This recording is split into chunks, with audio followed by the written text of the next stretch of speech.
नमस्कार एभ्रिवान, तपाईहरुलाई टेक्नो किरणमा स्वागत छ। फेरि पनि मैले नयाँ भिडियो लिएर उपस्थित भइसकेको छु।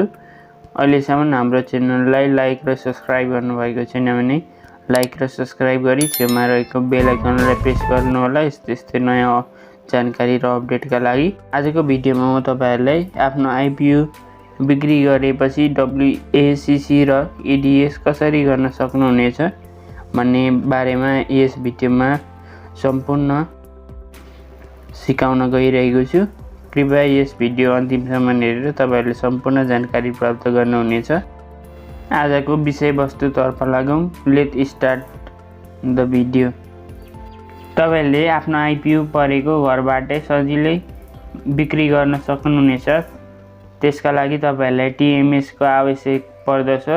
मैले अघिल्लो भिडियोमा TMS अनलाइनबाट कसरी बनाउन सकिन्छ त्यस बारेमा भिडियो बनाइसकेको छु। त्यस भिडियो हेरेर तपाईहरुले सजिलै घरबाटै आफ्नो TMS बनाउन सक्नुहुनेछ।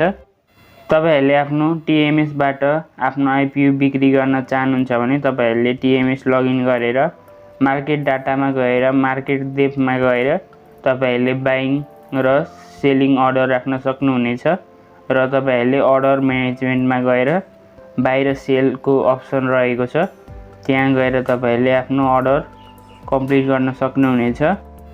त्यसपछि तपाईहरुले आफ्नो डेली अर्डरमा आफ्नो अर्डर कम्प्लिट भयो कि भएन त्यस बारेमा हेर्न सक्नुहुनेछ। बाइङ अर्डर वा सेलिङ अर्डर कम्प्लिट भइसकेपछि 5 बजेसम्म तपाईहरुको मेसेज बक्समा यस्तो मेसेज आउँछ जसमा तपाईहरुले 3 दिन भित्रमा आफ्नो WACC र EDIS गरेर सेयर ट्रान्सफर गर्नुपर्ने छ, नभए तपाईहरुलाई ब्रोकरले 20% जरिवाना लाउनेछ। तपाईहरुले TMS बनाउँदाखेरि जुन कन्ट्याक्ट नम्बर दिनु भएको थियो त्यस कन्ट्याक्ट नम्बरमा यस मेसेज आउने गर्छ। तपाईहरुले EDIS गर्नको लागि मेरोशेयरमा युजर नेम र पासवर्ड हालेर लगइन गर्नु होला र तपाईहरुले माई पर्चेजिङमा गएर आफ्नो स्क्रिप्ट कुन बेच्नु भएको छ त्यसको नाम सर्च गरेर त्यसपछि अपडेट गर्नु होला अनि तपाईहरुले माई होल्डिङमा गएर त्यही स्क्रिप्ट छानेर अपडेट गर्नु होला। तपाईहरुले पहिलो पल्ट आफ्नो IPO बेच्दै हुनुहुन्छ भने त्यस अपडेट हुन अलि टाइम लाग्छ। 1 दिन वा 2 दिनबाट मात्रै त्यहाँ अपडेट हुन्छ। तपाईहरुले वेट गर्नु होला 1-2 दिन, त्यसपछि तपाईहरुले अपडेट गर्न सक्नुहुनेछ। त्यसपछि तपाईहरुले माई EDIS मा गएर आफ्नो सेयर ट्रान्सफर गर्न सक्नुहुनेछ। आजका लागि यति नै। फेरि पनि नयाँ भिडियो लिएर उपस्थित हुने नै छु।